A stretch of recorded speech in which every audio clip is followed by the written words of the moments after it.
একটা সময় মুসলমানরা সারা পৃথিবীর মধ্যে জয়লাভ করেছে তাদের চরিত্রের কারণে, আরেকজনের কল্যাণকামিতার কারণে, আরেকজনকে উপকার করার কারণে, তাদের মধ্যে চরিত্র সুন্দর হওয়ার কারণে তারা দিন দিন জয়লাভ করেছে।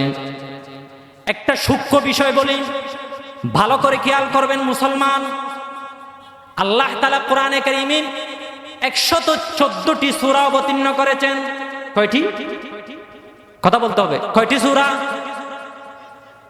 আপনারা আমার সাথে থাকবেন না? আছেন তো আমার সাথে? কোরআনে কয়টি সূরা আছে? 114টি। কয়টি? মুখস্থ করে ফেলতে হবে। কয়টি? এখানে 114টি সূরার মধ্যে আল্লাহ তাআলা একটি সূরা অবতীর্ণ করেছেন একটা ফলের নামে, যে ফলটাকে বলা হয় তিন ফল।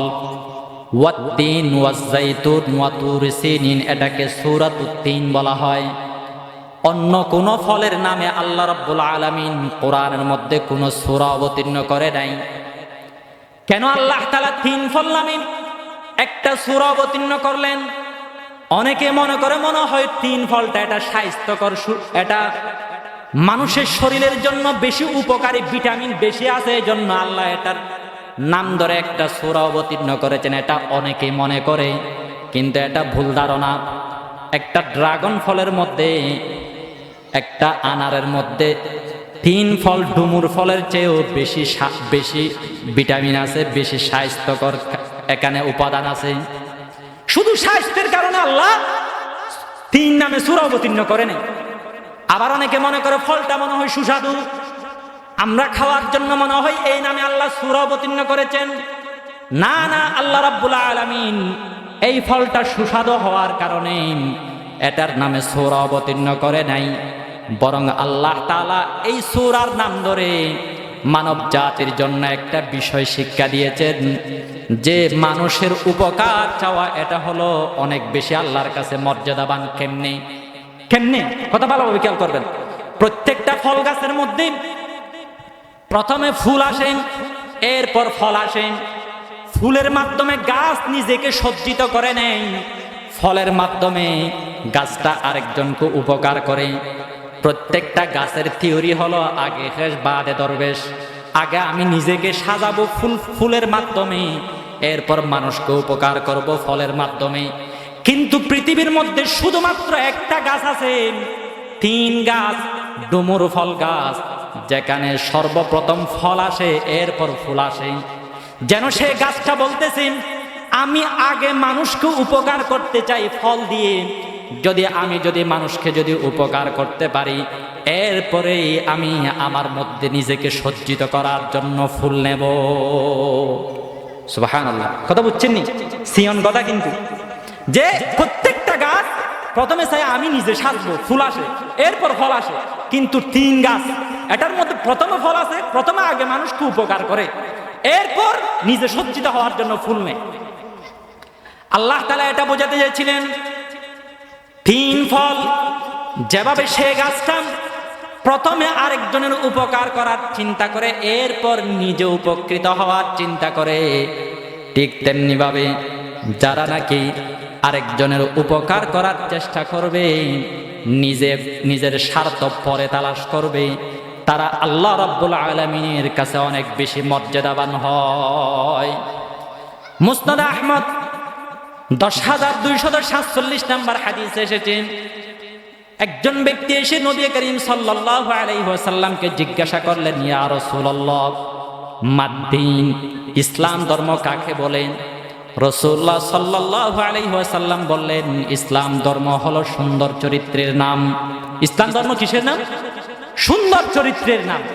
সুন্দর চরিত্রবান হওয়া, এটা হলো ইসলামের মেইন জিনিস, এটা হলো ইসলামের রূপ, এটা হলো ইসলামের ফরান। একজন ব্যক্তি বলে মারা গেছে, তাকে তার সন্তানেরা অনেক বেশি মহাব্বত করত। সন্তানেরা ধরে সবাই হাসপাতালের মধ্যে নিয়ে গেছেন তাদের বাবা কি হয়েছে এটা দেখার জন্য। যখন হাসপাতালে নিয়ে গেছে, ডাক্তার সাহেব তাকে 1 সপ্তাহ আইসিইউতে রাখছে। মারা গেছে কিন্তু 1 সপ্তাহ আইসিইউতে রাখছে কি জন্য? টাকা নেওয়ার জন্য। এরকম ডুপ্লিকেটই হয় না আমাদের দেশে? মারা গেছে অনেক দিন আগে, আইসিইউতে রেখে দেয় যেন হাজার হাজার টাকা বিল করতে পারে। অনেক দিন পর্যন্ত আইসিইউতে রেখে দিয়েছেন। একজন সন্তান নার্সকে গিয়ে জিজ্ঞাসা করতেছেন, আমাদের আব্বাজানকে তো 1 সপ্তাহ হয়ে গেছে, আপনারা আইসিইউতে রেখেছেন, কি জন্য এতদিন পর্যন্ত কোনো কথাবার্তা বলতেছে না, আমার আব্বার অসুবিধা কি হয়েছে? তখন সে নার্স বলতেছে যে তোমাদের আব্বার কোনো অসুবিধা হয় নাই, তোমাদের আব্বার লিভারও ঠিক আছে, তোমাদের আব্বার কিডনিও ঠিক আছে, তোমাদের আব্বার মগজও ঠিক আছে, তোমাদের আব্বার হার্টও ঠিক আছে, শুধুমাত্র একটা সমস্যা হয়েছে, সেটা হলো 1 সপ্তাহ আগে তার শরীর থেকে রূহ বের হয়ে গেছে। শুধু একটা সমস্যা, সেটা হলো কি, রুহটা বের হয়ে গেছে, পরাণ চলে গেছে, এমনি সবগুলো ঠিক আছে, লিভার কিডনি সবগুলো। তো সে বলতেছে মাইল ডুপ্লিকেট হল, যে যদি রুহ চলে যায় তাহলে কিডনি ঠিক থেকে লাভ কি, লিভার ঠিক থেকে লাভ কি, হাত ঠিক থেকে লাভ কি, মগজ ঠিক থেকে লাভ কি, রুহ তো নাই। তোমরা এভাবে ডুপ্লিকেট করেছো এরকম বলেন তাদের বিরুদ্ধে কেস দিয়ে দিয়েছেন। ঠিক তেমনি ভাবে যে সমস্ত ব্যক্তিরা চরিত্রবান নয়, তাদের মধ্যে যদি সব কিছু ঠিকও থাকে, এটা হলো লিভার কিডনি সবগুলো ঠিক থেকে ফরান না থাকার মতো, রূহ না থাকার মতো, যে ব্যক্তিটার মধ্যে সুন্দর চরিত্র নাই, সেই ব্যক্তিটার জান নাই মতো, সেই ব্যক্তিটার আসলের মধ্যে ইসলাম ধর্ম বলতে তার মধ্যে কিছু নাই। ইসলাম ধর্ম এটা হলো একজন ব্যক্তির ধর্মের জন্য রূপ। যতক্ষণ পর্যন্ত আমাদের চরিত্র ভালো ছিল ততদিন পর্যন্ত মুসলমানদেরকে দেখে দেখে কাফেররা ইসলাম ধর্ম গ্রহণ করেছেন। এখন খ্রিস্টানরা চিন্তা করতেছেন, মুসলমানরা যদি এত সুন্দর চরিত্রবান হয়, তারা যদি সব সময় আরেকজনের উপকার চায়, তারা যদি জুলুম না করে, তাহলে তো তারা উন্নতি হতে থাকবে। 2-1 দিন পর কোনো তো খ্রিস্টান পাওয়া যাবে না, কোনো অমুসলিম পাওয়া যাবে না, সবাই মুসলমান হয়ে যাবে। এজন্য প্রথমে তারা জালেম শাসক আমাদের উপর চাপাইয়া দিছে, বলতেছে তোমরা চরিত্রবান হওনি, কিন্তু তোমাদের নেতা যে হবে সেজন্য কি হয়, সেজন্য কি হয়, দুশ্চরিত্র হয়, সেজন্য লম্পট হয়। বিভিন্ন মাধ্যমে লম্পট নেতাদেরকে তারা বিভিন্ন জায়গায় বসাইয়া দিছেন। এরকম একজন নেতা তারা বসিয়েছিল এখন থেকে প্রায় 800-900 বছর আগের কাহিনী আমি বলতেছি। তখন তারা একজন প্রধানমন্ত্রী বানিয়ে দিয়েছিল চরিত্রহীন, তার নাম হলো মোহাম্মদ খোয়ারেজম। নাম কি? মোহাম্মদ খোয়ারেজম। তিনি চরিত্রহীন জালেম টাইপের ছিল, তাকে প্রধানমন্ত্রী বানিয়ে দিচ্ছে।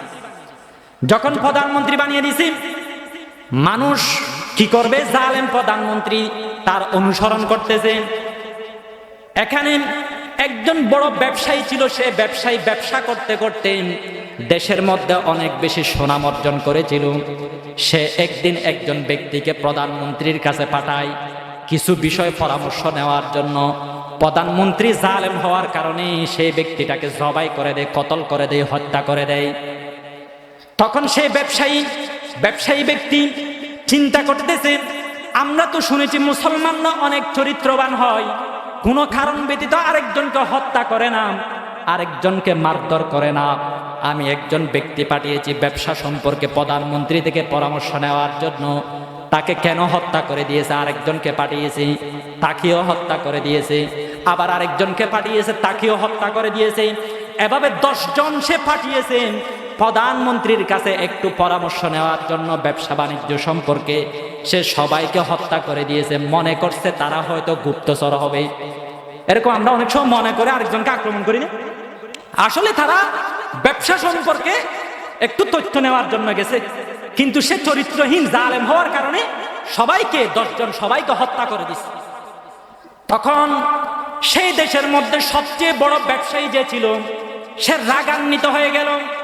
সমস্ত মানুষের সামনে সে একটা জোরালো ভাষণ দিছে যে তোমাদের রাজা, মুসলমানদের রাজা এত বড় জালেম, আমি 10 জন ব্যক্তিকে ব্যবসা সম্পর্কে পরামর্শ নেওয়ার জন্য পাঠিয়েছে, সবাইকে হত্যা করে দিছি।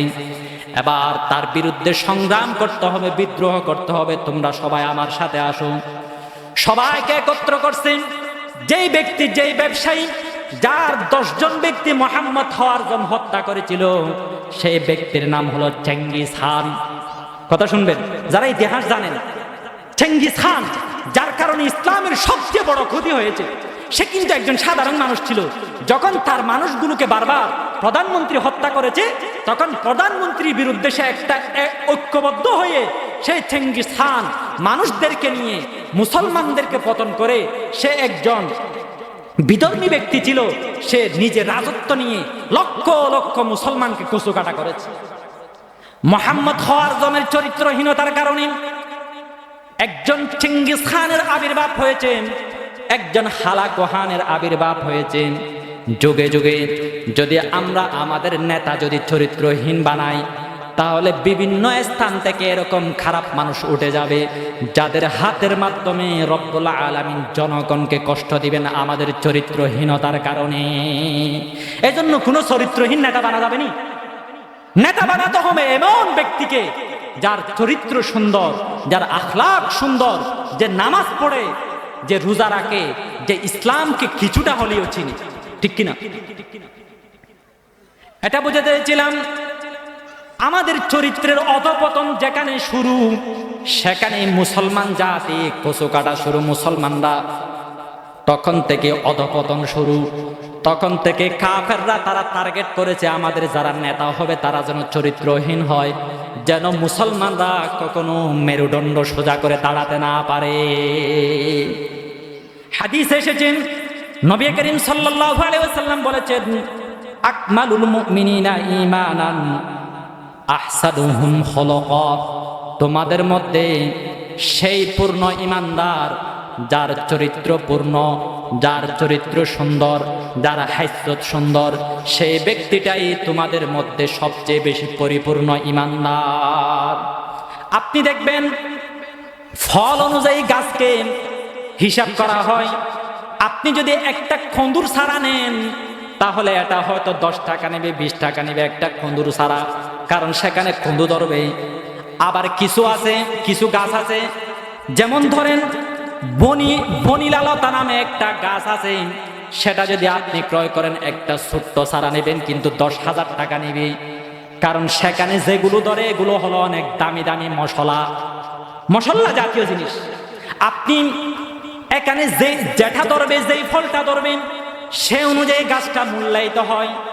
একটা আম গাছের তুলনায় একটা আনার গাছের দাম বেশি, যেভাবে ফল সেভাবে গাছের দাম, কিন্তু দেখতে তো গাছ সবগুলো একরকম দেখা যাচ্ছে। ঠিক তেমনি ভাবে সমস্ত মানুষকে একরকম দেখা যাচ্ছে, কিন্তু এখানে যার চরিত্র সুন্দর হবে, সেই হবে রব্বুল আলামিনের কাছে বেশি মর্যাদাবান, সেই হবে আল্লাহ রব্বুল আলামিনের কাছে বেশি মর্যাদাবান, বেশি সে জান্নাতের উপযুক্ত। চরিত্র কি সুন্দর করতে হবে না বিশ্রী করতে হবে? সুন্দর করতে হবে। মাশাআল্লাহ, আপনারা তো কথা বুঝতেছেন।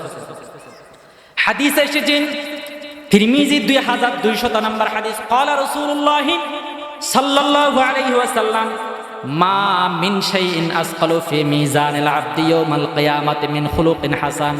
কিয়ামতের দিন যখন মিজানের পাল্লা স্থাপন করা হবে, সেখানে যে আমলটি মিজানের পাল্লায় সবচেয়ে ভারী হবে সেটা হলো সুন্দর চরিত্র। এই সুন্দর চরিত্র হলো মিজানের পাল্লায় সবচেয়ে ভারী হবে। হাদিসে এসেছেন, রাসূল বলেছেন, মুসনাদ আহমদ 8952 নম্বর হাদিস, রাসূল বলেছেন, ইন্নামা বুইসতু লিউতাম্মিমা মাকারিমাল আখলাক। আমাকে মানুষকে সুন্দর চরিত্র শিক্ষা দেওয়ার জন্য আল্লাহ রাব্বুল আলামিন আমাকে দুনিয়াতে পাঠিয়েছেন। রাসূল বলতেছেন, আমাকে দুনিয়াতে পাঠিয়েছেন সুন্দর চরিত্র শিক্ষা দেওয়ার জন্য। বলতে পারেন, হুজুর আমাদেরকে রাসূল সাল্লাল্লাহু আলাইহি ওয়াসাল্লাম কিভাবে সুন্দর চরিত্র শিক্ষা দিয়েছেন? এটা আপনাদেরকে একটু বুঝাইয়া বলি। একটা স্বপ্নের মাধ্যমে। আমরা তো অনেকেই স্বপ্নকে একেবারে হালকা মনে করি না। স্বপ্ন কিন্তু একেবারে হালকা জিনিস নয়। বুখারীর হাদিসে এসেছে 4956 নম্বর হাদিস, আউয়ালু মা বুদিয়া বিহি রাসূলুল্লাহ সাল্লাল্লাহু আলাইহি ওয়াসাল্লাম আর-রুয়া সালিহা। রাসূলের উপর কোরআন অবতীর্ণ হওয়ার আগে প্রথমে রাসূলুল্লাহ সাল্লাল্লাহু আলাইহি ওয়াসাল্লাম সুন্দর সুন্দর স্বপ্ন দেখতেন। স্বপ্ন এটা অনেক গুরুত্বপূর্ণ জিনিস। মানুষের কাছে আল্লাহ রাব্বুল আলামিন কি বলতে চাচ্ছেন এটা চিনার জন্য, এটা জানার জন্য 3টা পন্থা আছে। একটা হলো ওয়াহি, এটা নবীদের কাছে আসে, আরেকটা হলো এলহাম, এটা বলিদের কাছে আসে, আরেকটা হলো সুন্দর স্বপ্ন, এটা আল্লাহ রাব্বুল আলামিন সমস্ত মানুষকে দান করেন সুন্দর স্বপ্ন। এরকম বলেন রাসূলের যুগের প্রায় 600 বছর আগের কাহিনী। একজন পুরা পৃথিবীব্যাপী একজন রাজা ছিলেন, রাজার নাম হলো বুখতেনসর। রাজার নাম কি? পুরা পৃথিবী শাসন করেছেন এরকম রাজা হলো 4 জন: সুলাইমান আলাইহিস সালাম, যুলকারনাইন, নমরুদ, বুখতেনসর। 4 নম্বর হলো বুখতেনসর। বুখতেনসর বলেন সে রাজা ব্যক্তি একদিন এমন একটা স্বপ্ন দেখেছেন, যে স্বপ্ন দেখার পর সে অনেক বেশি আতঙ্কিত হয়ে গেছে, অনেক বেশি ভয় পেয়েছে। কিন্তু স্বপ্ন থেকে জাগ্রত হওয়ার পর সে ভুলে গেছে যে সে কি স্বপ্নে দেখেছে। স্বপ্নের মধ্যে অনেক বেশি ভয় পেয়েছেন, স্বপ্ন থেকে জাগ্রত হয়ে কিন্তু ভুলে গেছে যে কি স্বপ্ন দেখেছে। এরকম হয় না অনেক সময়? তখন সে সমস্ত মন্ত্রী মিনিস্টারকে ডাকলো, তাদেরকে বলল যে তোমাদেরকে তো আমি অনেক দামি দামি বেতন দিই, আমি একটা স্বপ্ন দেখেছি, অনেক ভয়ঙ্কর স্বপ্ন, কিন্তু আমি জাগ্রত হওয়ার পর সেই স্বপ্ন আমি ভুলে গেছি। তোমাদেরকে বলতে হবে আমি কি স্বপ্নে দেখেছি, শুধু স্বপ্নটা বললে হবে না, আমি যে স্বপ্নে দেখেছি সেটার ব্যাখ্যাও তোমাদেরকে জানাতে হবে, সেটা তোমাদেরকে বলতে হবে। মন্ত্রীরা বলল আমরা তো গায়েব জানি না, আপনি কি স্বপ্ন দেখেছেন সেটা তো আপনি ভালো জানেন, আমরা জানবো কেমনে? আপনি স্বপ্নে দেখেছেন, আপনি ঘুমাইছেন, আপনি স্বপ্ন দেখার পর আপনি ভুলে গেছেন, আমরা কিভাবে আপনাকে স্মরণ করে দিব? এটা তো অসম্ভব কথা। সে যেহেতু জালেম শাসক ছিল, সে বলতেছে না না, তোমাদেরকে অবশ্যই ব্যবস্থা করতে হবে, আমি কি স্বপ্নে দেখেছি সেটাও বলতে হবে, এবং সেই স্বপ্নের ব্যাখ্যাও তোমাদেরকে বলতে হবে। যদি তোমরা বলতে না পারো তাহলে সবাইকে 3 দিনের মধ্যে হত্যা করা হবে।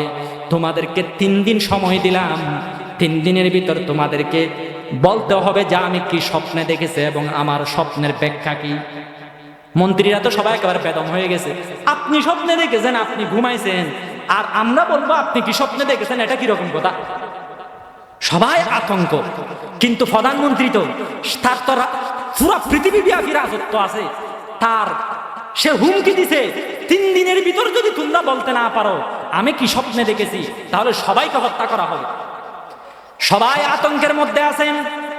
ঠিক সে সময় একজন ইমাম সাহেব হুজুর, নাম হলো হযরত দানিয়াল, উনি একজন নবী, হয়তো আমরা তত বেশি চিনি না। উনি এক মসজিদের ইমাম সাহেব, আপনাদের আব্দুল্লাহ সাহেব হুজুরের মতো। তো ইমাম সাহেব, মানুষ মনে করে এখানে অস্তাদ চাকরি করতেছে, টাকা পয়সা কম, মনে হয় বেদম মনে হয়। তাদের মধ্যে কত জ্ঞানের গভীরতা আছে, আল্লাহ কি বলতেছে, রসুল কি বলতেছে সেটা যে বুঝে, সাধারণ মানুষ এটা বুঝে না। এটাও একটা উদাহরণ দিয়ে বুঝাই। মানুষকে ভালো মানুষ বুঝে না। এক দেশে বলে একজন রাজা ছিল, তার একজন সুন্দরী মেয়ে ছিল। সে চিন্তা করতেছে আমার মেয়েটাকে কোথায় বিবাহ দিব, আমার মতো তো বড় রাজা কেউ নাই। যারা আসে সবাইকে প্রস্তাব প্রত্যাখ্যান করে, মন্ত্রীর ছেলেরা বিভিন্ন প্রস্তাব দেয়। একদিন জব্দওয়ান হয়ে একজন মেয়েতরের ছেলে জ্বরের কবলে পড়ে ওখানে তার বাড়ির ছাদে উঠে গেছে। সে মনে মনে ভাবতেছেন এখানে তো চারপাশে তো পুলিশ আর্মি বিডিআর আছেন, এখানে ছাদের উপর কিভাবে একজন ব্যক্তি এসেছে, তাকে ধরো, তার থেকে জিজ্ঞাসা করো। কিন্তু রাজার ভাষা তো ইংরেজি ভাষা, সে তো আর বুঝে না। ইংরেজি ভাষা তো মেয়েতরের ছেলে বুঝে না, তাকে জিজ্ঞাসা করতে যে তোর বাড়ি কই, ইংরেজিতে জিজ্ঞাসা করে, সে কিন্তু বলতে পারে না। তখন একজন মন্ত্রী বলল আমি বলতে পারবো সে কে। তখন রাজা বলল আচ্ছা বলো দেখি। মন্ত্রী বলল যে আপনার ছেলে, আপনার মেয়ের জামাই আপনি তালাশ করতেছেন, কোথাও পাচ্ছেন না, এই জন্য আল্লাহ রাব্বুল আলামিন আসমান থেকে আপনার জন্য একজন জামাই পাঠিয়েছেন আপনার মেয়েকে বিবাহ দেওয়ার জন্য। আসলে কি জামাই নাকি মেয়েটার ছেলে? বলতেছে কি যে আসমান থেকে আল্লাহ, কারণ দুনিয়াতে তো কেউ আপনার সমকক্ষ নাই, এই জন্য আসমান থেকে পাঠাইছে। তো তাকে ধরে ধরে বাদশা তার মেয়ের সাথে বিবাহ দিয়ে দিচ্ছে। তো সে তো কিছু বলতে পারে না, ইংরেজি বুঝে না। বিবাহ হওয়ার পর 2-1 সন্তান হয়ে গেছে, অনেক দিন সংসার করে ফেলেছেন। আস্তে আস্তে 5-10 বছর হতে হতে আস্তে আস্তে সে ইংরেজি ভাষা শিখে ফেলেছে। তখন রাজা সাহেব একদিন গল্প করার জন্য জামাইকে ডাকছে। জামাই, তোমাকে যখন আমার সুন্দরী মেয়ে বিবাহ দিয়েছিলাম তখন তো তুমি ইংরেজি বুঝতে না, এজন্য আমি তোমাকে প্রশ্ন করতে পারি নাই। এখন তো তুমি ইংরেজি বুঝো। আচ্ছা বলো দেখি, তুমি যে আসমানের মধ্যে ছিলে, সে আসমানের মধ্যে তোমাকে আল্লাহ কিভাবে লালন পালন করেছেন? সে বলল, শ্বশুর মশাই, প্রধানমন্ত্রী সাহেব, আপনি কি বেকুফ হয়ে গেছেন? আমি কোথায় আসমান? আমার বাড়ি তো ওইদিকে। বলতেছে, এটা কিরকম কথা আবার? আচ্ছা গিয়ে দেখি। কোন রকম চৌধুরী সাহেব হলেও তো কোন রকম মেনে নেওয়া যাবে। সবাইকে নিয়ে বেড়াতে গেছেন। তার বিয়ে সাহেবকে দেখবে, জামের বাপকে দেখবে। দেখতে গেছে, সে তো কোনো মান্যগণ্য ব্যক্তি নয়, সে তো একজন একেবারেই মেথর, সমাজের মধ্যে একেবারে নিকৃষ্ট মেথরের ছেলেকে প্রধানমন্ত্রী মনে করছে যে সে গায়েবী মানুষ। ঠিক তেমনি ভাবে আমাদের সমাজে যারা মন্ত্রী ব্যারিস্টার, যারা মানুষের জনগণের টাকা মেরে খায়, যারা মানুষকে খুন করে, তাদেরকে মানুষ সম্মানী ব্যক্তি মনে করে। মন্ত্রীর ছেলে যারা আছে, আল্লাহ রাব্বুল আলামিনের সৈনিক যারা আছে, ইমাম সাহেব, তাদেরকে তুচ্ছ তাচ্ছিল্য করে, তাদেরকে দোকানে বসে বসে তাদের গীবত করে, ছলনা করে, মনে করে তো মোল্লা, এত তেমন কিছু মর্যাদার অধিকারী নয়। আসলে তারা মেথরের ছেলেকে আর মন্ত্রীর ছেলেকে দুইটার মাঝখানে তারা মর্যাদা দিতে জানে না। মানুষ হলো এরকম। আল্লাহ বলেন, ওয়ালাকিন্না আকসারান নাসি লা ইয়ালামুনা যাহিরান মিনাল হায়াতিদ দুনিয়া ওয়া হুম আনিল আখিরাতি হুম গাফিলুন। অধিকাংশ মানুষ মূর্খ, যারা সঠিক মানুষ তাদেরকে মূল্যায়ন করতে জানে না, শুধুমাত্র দুনিয়া বুঝে, আখিরাতের মধ্যে যারা মর্যাদাবান তাদেরকে ধরতে পারে না। মানুষ অনেক সময় যারা সঠিক মানুষ তাদেরকে মূল্যায়ন করতে জানে না। একজন ইমাম সাহেব, সে বলল, আমি বলতে পারবো প্রধানমন্ত্রী কি স্বপ্নে দেখেছেন, এবং শুধু বলতে পারবো এটা নয়, আমি ব্যাখ্যা সহ বলতে পারবো। আপনি যে একটা ভয়ঙ্কর স্বপ্ন দেখেছেন, সেই ভয়ঙ্কর স্বপ্ন আপনি কি দেখেছেন এবং এটার ব্যাখ্যাকে আমি আপনাকে বলে দিতে পারবো। যখন ইমাম সাহেব হুজুর বললেন, সবাই শুধু অবহেলা করতেছেন, বড় বড় আলেমরা সেটা পারতেছে না। একজন এক এলাকার অপরিচিত একজন আলেম, দানিয়াল আলাইহিস সালাম, সে কিভাবে বাদশাহ প্রধানমন্ত্রীর কি স্বপ্নে দেখেছে সেটা বলবে? এটা কি রকম কথা, কিভাবে বলবে? তবে তাকে নিয়ে যাওয়া হলো পৃথিবীর সবচেয়ে বড় ক্ষমতাশালী ব্যক্তি বুখতেনসর, জালেম শাসকের কাছে। সে যাওয়ার সময় সবাই তো গেলে সিজদা করে, তাকে পুরা পৃথিবীর রাজা তো তাকে সিজদা করে, কিন্তু উনি সিজদা করে নেই। প্রধানমন্ত্রী বলতেছে, মৌলভী সাহেব, তুমি স্বপ্ন পরে বলিও, আগে আমাকে একটা প্রশ্নের জবাব দাও। তুমি যখন আমার দরবারে এসেছো, তখন তুমি আমার সামনে সিজদা করো নাই কেন? সবাই তো সিজদা করে।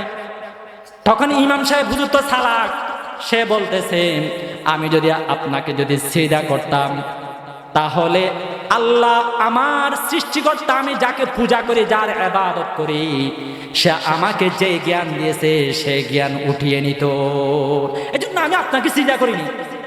প্রধানমন্ত্রী বলতেছে, তাহলে ঠিক আছে, কারণ এখানে তো আমার স্বার্থ আছে।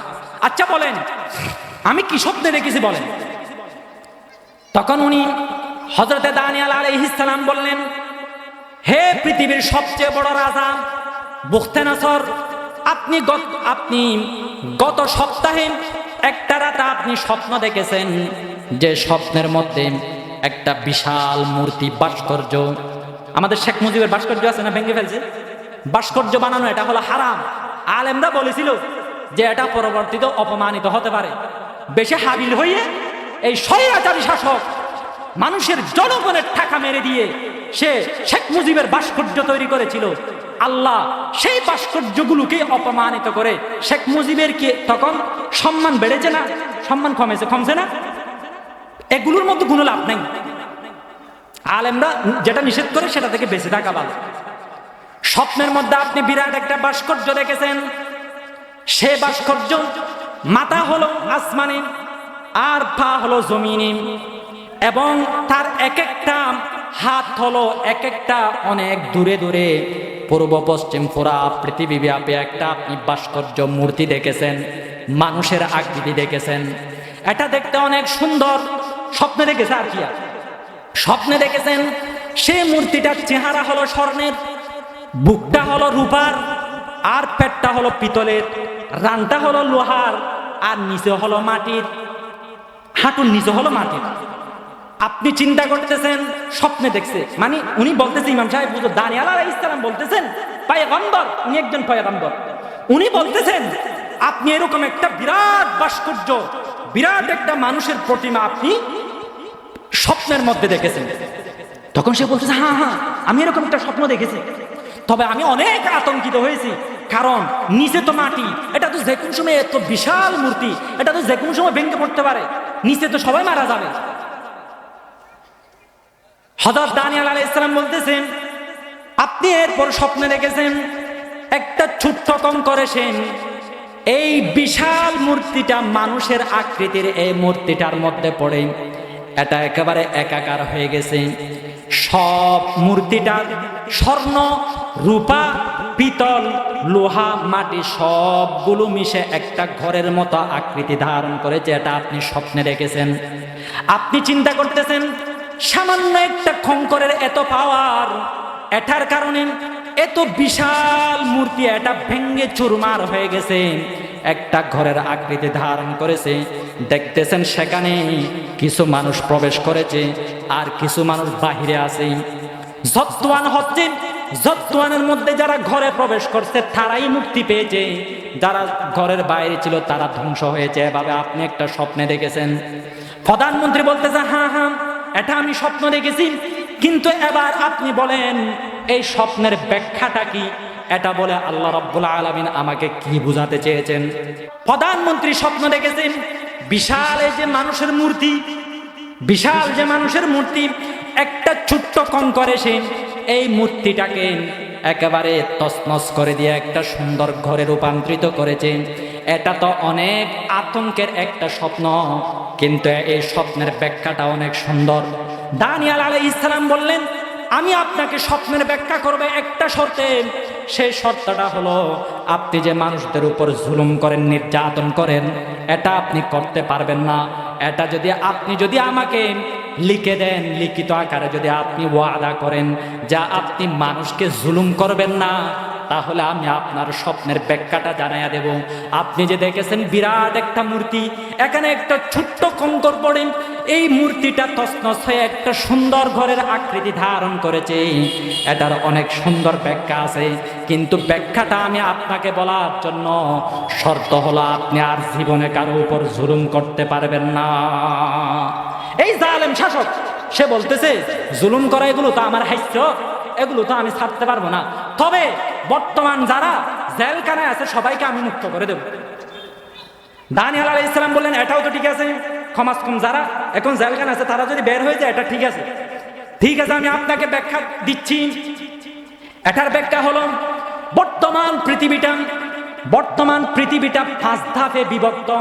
খেয়াল করবেন, স্বপ্নে দেখেছিল মাথাটা স্বর্ণের, বুকটা রূপার, পেটটা পিতলের, রানটা লোহার, হাঁটুর নিচে মাটির, মানে 5 ধাপে। পৃথিবীর মানুষ হলো 5 ধাপে। যারা ইরাকবাসী, তৎকালীন সেটা আমেরিকার মতো, যারা ইরাকবাসী, আমেরিকা, ইরাক, তারা হলো মানুষের মধ্যে স্বর্ণের মতো অনেক দামি।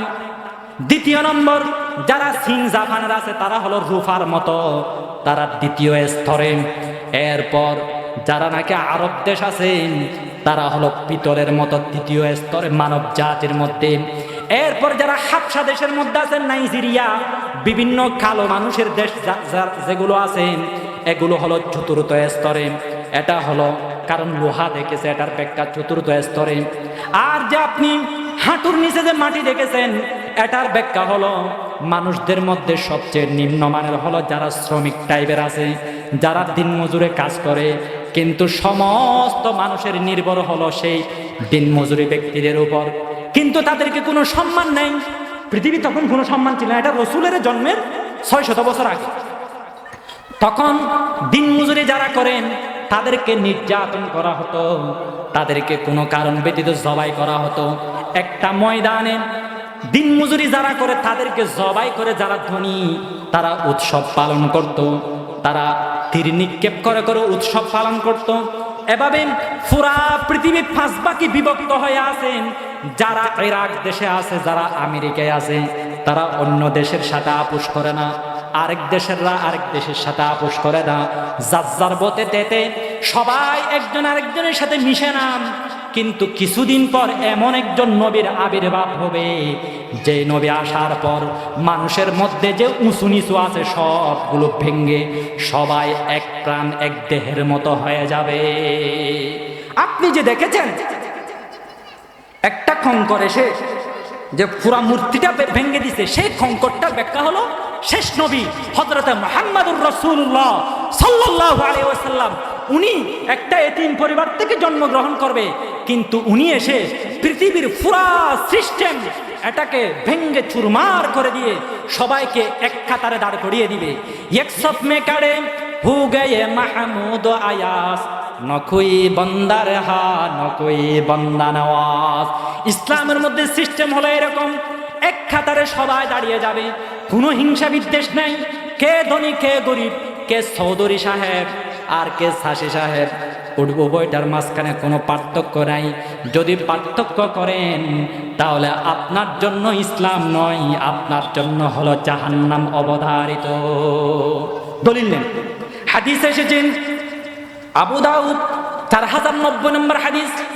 قالت رسول الله صلى الله عليه وسلم قال تعالى الكبرياء رداء والعظمة إزاري فمن نازعني هما قسمته في النار। অহংকারী করা, বড়ত্ব প্রকাশ করা, নিজেকে উঁচা ভাবা, এটা হলো আমি রব্বুল আলামিনের সাথে খাস। আল্লাহ বলতেছেন, রাসূল বলতেছে, আল্লাহ বলেছে, এটা হলো আমার লুঙ্গির মতো। যেভাবে আপনি একজন মুরব্বী মানুষের লুঙ্গি দিয়ে টানাটানি করলে তাকে থাপ্পড় দেয়, ঠিক তেমনি ভাবে মানুষের মধ্যে যারা অহংকারী করে তারা যেন রব্বুল আলামিনের লুঙ্গি নিয়ে টানাটানি করে, তারা কযাফতুহু ফিন্নার, আল্লাহ রব্বুল আলামিন বলেন তাকে আমি জাহান্নামের মধ্যে নিক্ষেপ করে দেব। মান কানা ফি কলবিহি মিসকাল হাববাতিন মিন কিবরিন আকাব্বাহুল্লাহু তাআলা ফিন্নার।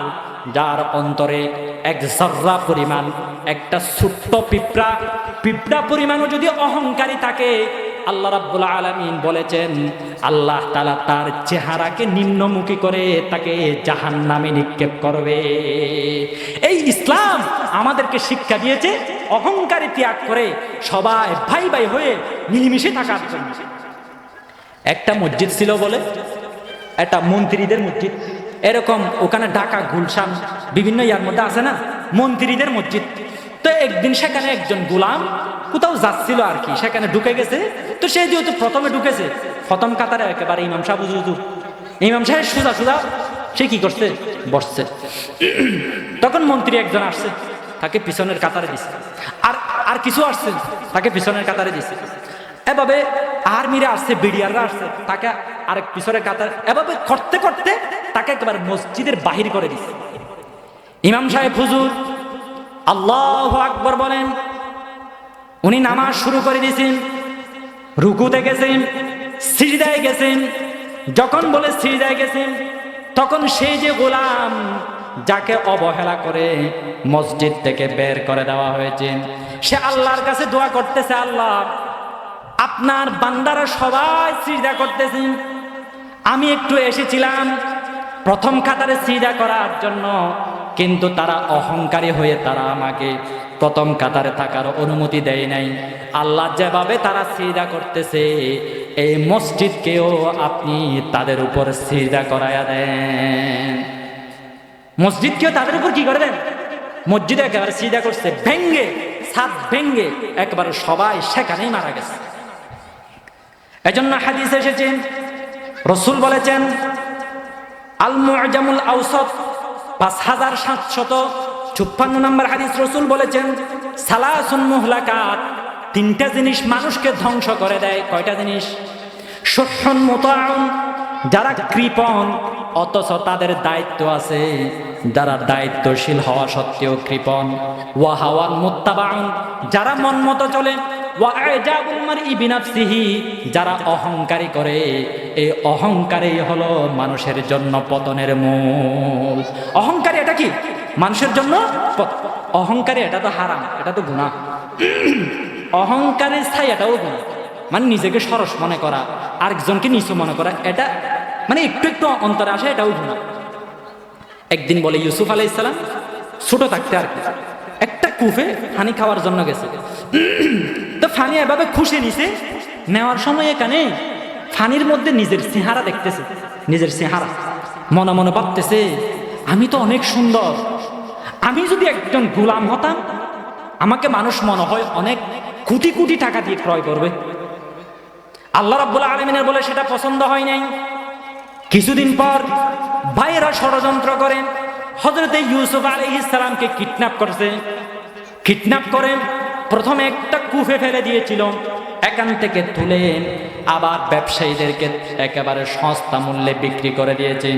আল্লাহ রাব্বুল আলামিন সূরা ইউসুফ 20 নম্বর আয়াতে বলেন ওয়াশারুহু বিসামানিন বাখসিন দারাহিমা মা'দুদা ওয়া কানু ফীহি মিনাজ জাহিদিন। ব্যবসায়ীরা এসে ইউসুফ আলাইহিস সালামকে তাদের ভাইদের থেকে ক্রয় করেছেন সামান্য টাকার বিনিময়। কয় টাকা? আল্লামা ইবনে মাসউদ, হযরত ইবনে মাসউদ বলেছেন 20 টাকা। শুধু কয় টাকা? তো একজন গোলামের দাম কি শুধু 20 টাকা? তখনও তো প্রায় লক্ষ লক্ষ টাকার ছিল, অনেক দামি, কিন্তু উনি মনে মনে বলছিল যে আমাকে মনে হয় অনেক টাকা দিয়ে ক্রয় করবে, আমি গোলাম হতাম বলি। তো উনাকে আল্লাহ গোলাম বানায়া বুঝাইছে, দেখ তোকে কি বেশ দাম দিয়ে ক্রয় করে না কম দাম দিয়ে, শুধু 20 টাকা দিয়ে নিছে। আল্লাহ বলেন শুধু তা নয়, ওয়া কানু ফীহি মিনাজ জাহিদিন, 20 টাকা দিয়েও আবার ব্যবসায়ীরা নিতে চাচ্ছে না।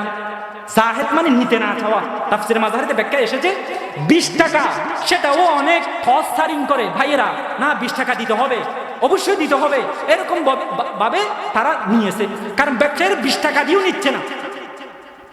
ইউসুফ আলাইহিস সালাম উনি তো একজন নবী, উনি তো অহংকারী করে নাই, কিন্তু অহংকারীর মতো একটা জিনিস, সাদৃশ্যপূর্ণ জিনিস, সে নিজের চেহারা দেখার পর সে যে বলেছিল আমাকে মনে হয় আমি যদি গোলাম হতাম লক্ষ লক্ষ কোটি কোটি টাকা দিয়ে মানুষ ক্রয় করত।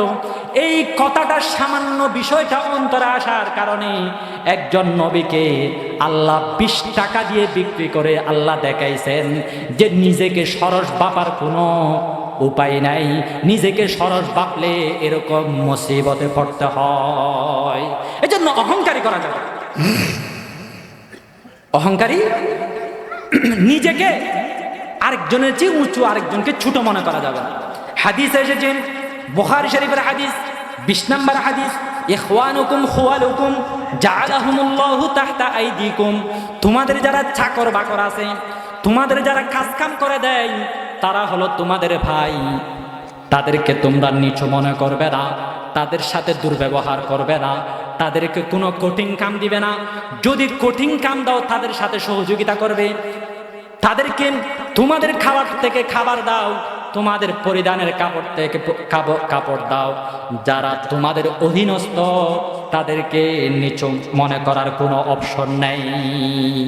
মানুষ সবাইকে যার যার মতো তা প্রত্যেককে সম্মান দিতে হবে, ইজ্জত দিতে হবে, না আমি সরস আরেকজন নীরস এটা মনে করা যাবে না। এটা ভাঙার জন্য আল্লাহ রাব্বুল আলামিন আমাদের নবীকে প্রেরণ করেছে।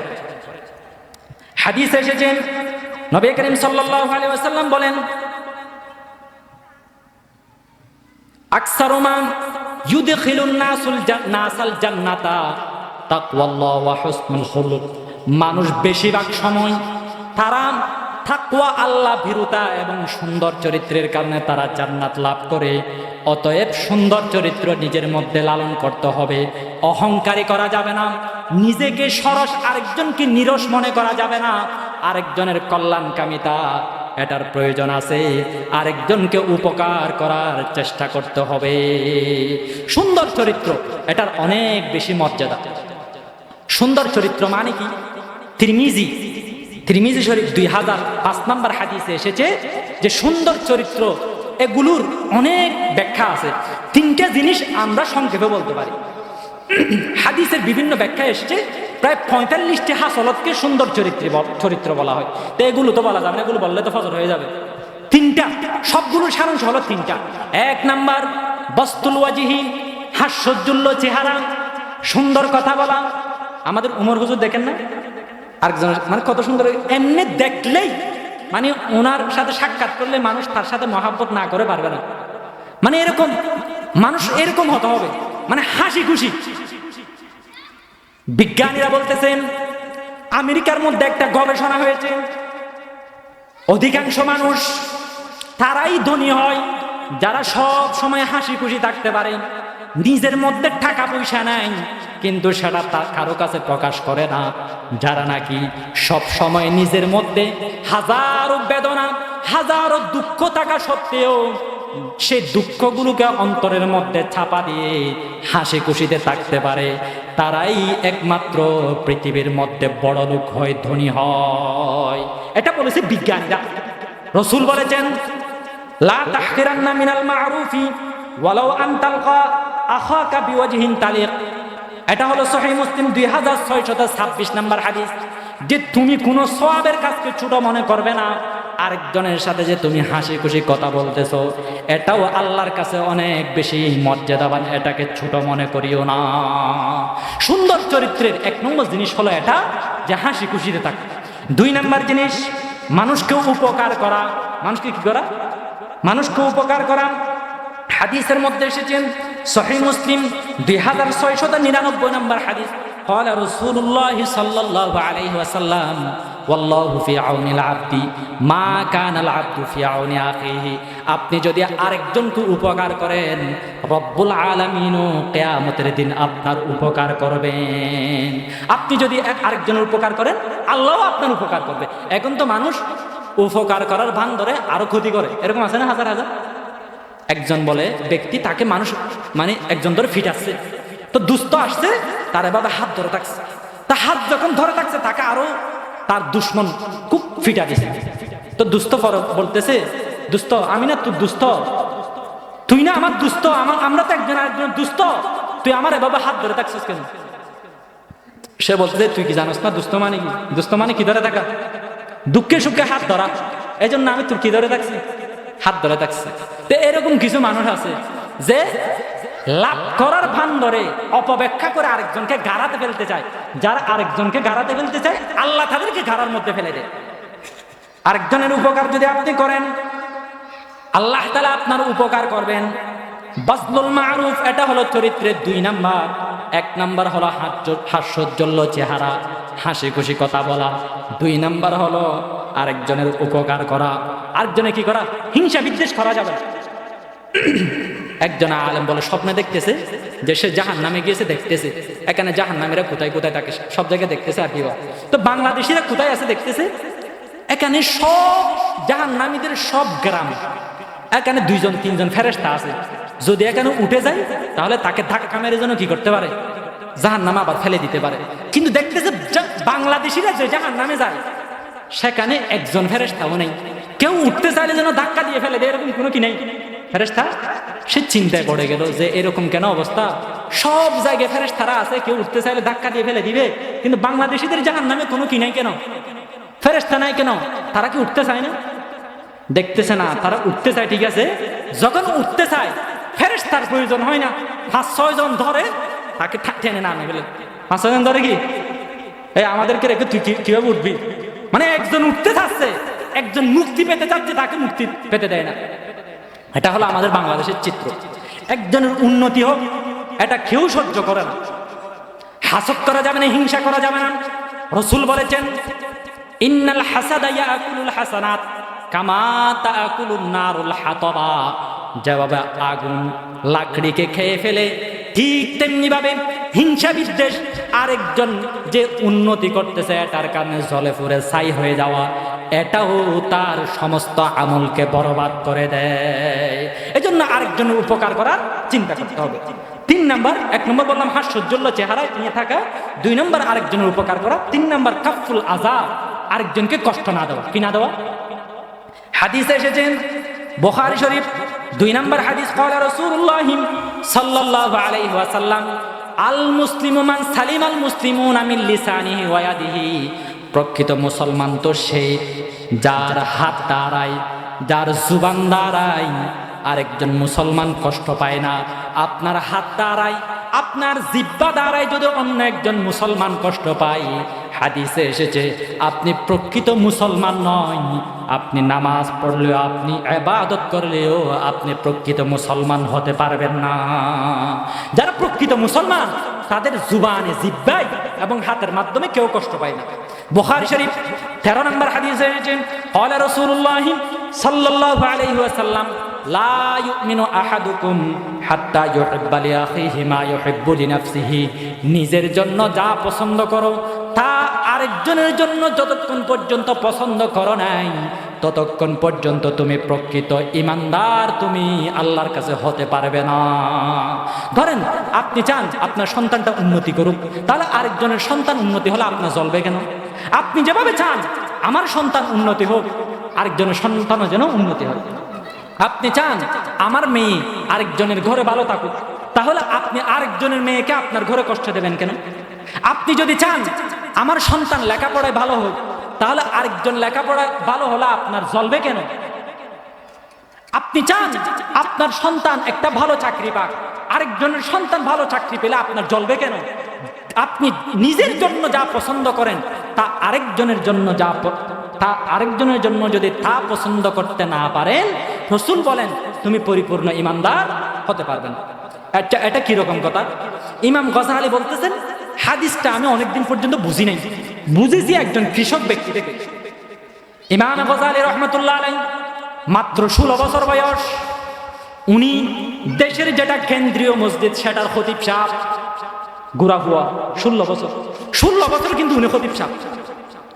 ওনাকে একজন কৃষক এসে জিজ্ঞাসা করলো, হুজুর আমার ঘরের মধ্যে অনেক ইঁদুর আছে, ইঁদুর জ্বালাতন করেন, আমার ধানগুলো খেয়ে ফেলে, এটার একটু সমাধান দিয়ে দেন।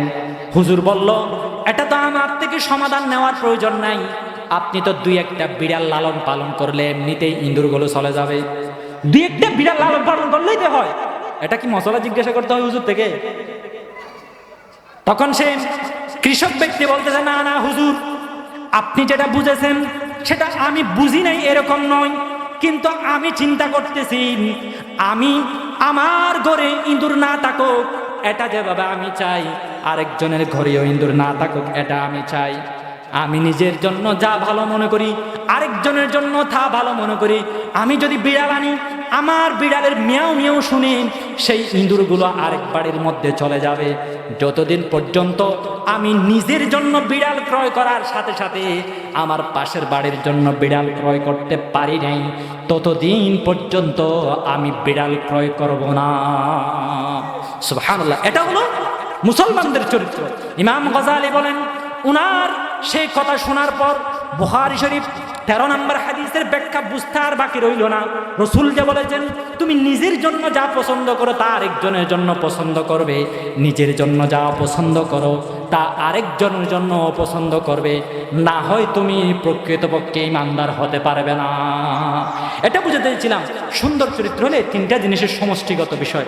একটা হলো মানুষের সাথে সুন্দরভাবে কথাবার্তা বলা, হাসি খুশিয়ে থাকা। 2 নম্বর আরেকজনের উপকার করা। 3 নম্বর আরেকজনকে ক্ষতি করা থেকে বেঁচে থাকা। এই 3টে জিনিসের সমন্বয় হলো সুন্দর চরিত্র। এই সুন্দর চরিত্রই এটাই কিয়ামতের দিন মিজানের পাল্লায় সবচেয়ে ভারী আমল হিসাবে সাব্যস্ত হবে। এজন্য আমরা নিজেরা চরিত্রবান হব, নিজেরই সন্তানদেরকে সুন্দর চরিত্রের শিক্ষা দেব, আরেকজনকে কিভাবে উপকার করা যায় সেটার শিক্ষা দেব, আরেকজনের সাথে যেন না রিসে হিংসা না করে, ক্ষতি না করে, এগুলো আমরা আমাদের স্ত্রী সন্তানদেরকে শিক্ষা দেব। আল্লাহ তাআলা আমাদের সবাইকে আমল করার তৌফিক দান করুক। ওয়া আখির দাওয়ানা আলহামদুলিল্লাহি রাব্বিল আলামিন।